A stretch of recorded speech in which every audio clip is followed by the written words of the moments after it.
गोरखपुर के गोला थाना परिसर के अंदर 2 युवकों द्वारा रील बनाने का वीडियो सोशल मीडिया पर तेजी से वायरल हो रहा है। वायरल वीडियो में दोनों युवक थाने के भीतर से बाहर निकलते दिखाई दे रहे हैं, जबकि बैकग्राउंड में पुलिस और मुकदमों से जुड़ा गाना बज रहा है। वीडियो सामने आने के बाद लोगों ने थाना परिसर की सुरक्षा और पुलिस की कार्यप्रणाली पर सवाल उठाए हैं।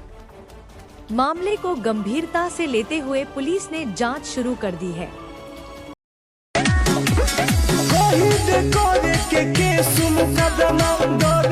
पुलिस थाना से पप्पू के तोरा पाता बाकी होई हम बघा घराना से बापू के तोरा पाता बाकी होई हम बघा घराना से